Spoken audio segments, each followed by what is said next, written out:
এবং অভ্যুত্থানের 1 বছর পরে অভ্যুত্থানের যে আকাঙ্ক্ষা সেটার বাস্তবায়নের লড়াই যারা করছে তারা হচ্ছে আমি, তারা হচ্ছে আমার সাথে আমার সহযোদ্ধারা। অভ্যুত্থানের পরবর্তী সময়ে আমাদের আকাঙ্ক্ষা ছিল যে দেশের একটা গণতান্ত্রিক রূপান্তর হবে, এবং যেহেতু আমরা যারা অভ্যুত্থানের সম্মুখ সারির যোদ্ধারা ছিল সেই লড়াকু মুখগুলো কিন্তু এই 1 বছরে মোটামুটি সবাই এই জায়গাটা টের পেয়ে গেছে যে আসলে আমরা কোনো গণতান্ত্রিক রূপান্তরের দিকে এখনো সরকারকে হাঁটতে দেখিনি, কিংবা বিশ্ববিদ্যালয়েরও যদি আমরা বলি তাহলে কোনো গণতান্ত্রিক রূপান্তর শুরু হয়নি। এই যাত্রা শুরু করতে আসলে ছাত্র সংসদ নির্বাচনের কোনো বিকল্প নেই।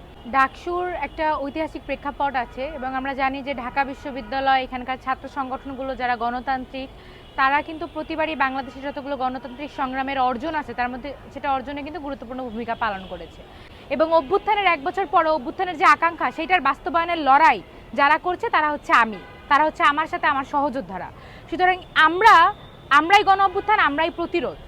আমাদের এই যে গণ অভ্যুত্থানের আকাঙ্ক্ষা এইটা বাস্তবায়ন করার যে লড়াইটা সেই লড়াইটাকে আরও বেশি জোরালো করার উদ্দেশ্যেই কিন্তু আমার ডাকসু নির্বাচনে অংশগ্রহণ করা এবং প্রতিদ্বন্দ্বিতা করা, প্রার্থী হিসেবে নিজেকে ঘোষণা দেওয়াটা, এটা কিন্তু এই জায়গা থেকে যে আমি যে গণ অভ্যুত্থানের আকাঙ্ক্ষা সেটাকে বাস্তবায়নের জন্য লড়াইটা করব।